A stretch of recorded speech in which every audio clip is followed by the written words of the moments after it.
నీలాచల నివాసాయ నిత్యాయ పరమాత్మనే సుభద్రా బలభద్రాభ్యాం జగన్నాథాయ మంగళం.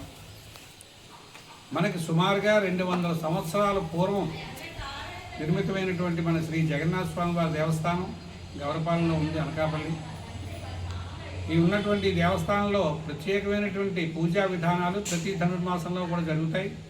రేపు 16వ తారీఖు ధనుర్మాసం మంగళవారం ఉదయం మధ్యాహ్నం 12 గంటల ప్రాంతంలో ధనుస్సు ప్రారంభమవుతుంది. మళ్ళీ 16వ తారీఖు జనవరి వరకు ఈ వ్యవస్థ ఉంటుంది.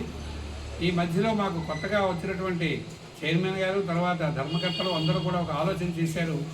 సాధారణంగా జగన్నాథ స్వామి రథయాత్ర సమయంలోనే జనాలు రావడం, తర్వాత మిగతా విషయాల్లో రాకపోవడం, ఆ మిగతా సంవత్సరం అంతా మామూలుగా గడిచిపోవడం జరుగుతుంది. అలా కాకుండా మాకు జగన్నాథ స్వామి వారి దేవాలయం అంటే మన గౌరపాలెంలోనూ తర్వాత ఇతర అనకాపల్లి మొత్తం అందరికీ కూడా చాలా విశేషమైన భక్తి ఉంది. కానీ దేవాలయంలోకి వచ్చి దాన్ని నమస్కారం చేసుకోవాలి, వెళ్ళాలి, ఈ అలవాటు తక్కువ ఉంది. ఆ అలవాటును వృద్ధి చేయాలనేటువంటి సదుద్దేశం చేత మా చైర్మన్ గారు వాళ్ళందరూ ఒక మంచి ప్లాన్ చేశారు, ఒక ఆలోచన చేశారు. ఆ ఆలోచన ఏంటంటే 1,00,000 ప్రదక్షిణ కార్యక్రమం అని చెప్పి 16వ తారీఖు మంగళవారం నుంచి 16 ఫిబ్రవరి వరకు జనవరి 16 వరకు ఆ కార్యక్రమాన్ని చేపట్టారు. ఎవరు ఎంత శక్తి ఉంటే అంతమంది కూడా వచ్చి దేవాలయం చుట్టూ, పెద్ద దూరం కాదు కాబట్టి చాలా కౌంట్ కూడా చాలా సదుపాయంగా జరుగుతుంది. తక్కువ పరిధిలో తిరుగుతాం కాబట్టి ధ్వజస్తంభం మీదుగా స్వామివారి చుట్టూ ప్రదక్షిణ చేసి ఎంతమంది ఎన్ని చేశారో ఓ చీటి మీద రాసేరు, అక్కడ డబ్బా పెడతారు, ఆ డబ్బాలో వేసేస్తే 1,00,000 ప్రదక్షిణలకి పూర్తవుతుంది. ఎప్పుడైతే 1,00,000 ప్రదక్షిణలు పూర్తవుతాయో మనం అందరం కూడా పరిపూర్ణంగా చేసినట్టుగా దీనికి ఆలోచన ఉంటుంది. అంతే, జనాల్ని దేవాలయంలోకి రప్పించాలని హిందూ సాంప్రదాయాన్ని కాపాడాలి అంటే జనాలు దేవాలయంలోకి రావాలి.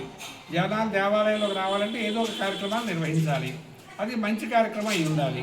ఇన్ని సదుద్దేశంతో మంచి ఆలోచన చేసి మా చైర్మన్ గారు వాళ్ళందరూ కూడా ఈ కార్యక్రమాన్ని చేపట్టారు. కాబట్టి ప్రతి వారం రేపు మంగళవారం నుంచి ఉదయం పూట ఎక్కువ వస్తే ధనుర్మాసం కాబట్టి ప్రసాద వితరణ కూడా చక్కగా చేస్తాం. అన్నీ కూడా తప్పకుండా వచ్చి ప్రసాదాలు తీసుకుని స్వామివారి తీర్థ ప్రసాదాలు తీసుకోవాల్సిందిగా సవనీయంగా మనం చేస్తున్నాం. ఈ విషయాలన్నీ కూడా మనకి మన నాయకులైనటువంటి రామకృష్ణ గారు వాళ్ళందరూ కూడా, అంటే నాయకుల పేర్లు అవన్నీ కూడా పెద్దలు మన ధర్మకర్త గారు మనవి చేస్తారు. రామకృష్ణ గారు మొదటి నుంచి కూడా వాళ్ళ నాన్నగారి దగ్గర నుంచి కూడా ఈ దేవాలయంలో ఇప్పుడు మనం ఈ మండపంలో కూర్చున్నామంటే వారి తండ్రి గారు అయినటువంటి సుబ్రహ్మణ్యం గారి తాలూకా దయవల్లే ఈ నిర్మాణాలు అన్నీ కూడా జరిగాయి. అప్పట్లో మా చిన్నప్పుడు రామచంద్రమూర్తి గారు వాళ్ళు ఉన్నప్పుడు, చైర్మన్ గారు ఉన్నప్పుడు సుబ్రహ్మణ్యం గారు వాళ్ళు కూడా ఇక్కడికి వచ్చి భోజనాలు చేసి లిస్టులు రాసి చందాలు చేసినటువంటి ఆలోచన ఉంది. కాబట్టి ఆ పెద్దలందరూ కూడా మనకి ఈ కార్యక్రమాన్ని నడిపిస్తారు. ఈ విషయాలన్నీ కూడా పెద్దలు మనకి మా ధర్మకర్తల వారు తెలియజేస్తారు. అందరికీ నమస్కారం అండి.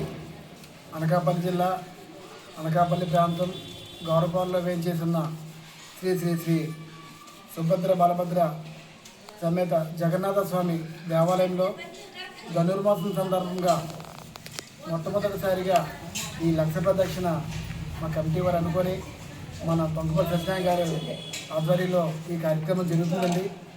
ఈ నెల రోజుల పాటు ఈ జరిగే ధనుర్మాస కార్యక్రమంలో భక్తులందరూ కూడా వచ్చి స్వామివారి గుడికి ప్రదక్షిణ చేసి స్వామివారి దర్శించుకొని స్వామివారి గొప్ప పాత్ర కోరుకుంటాము.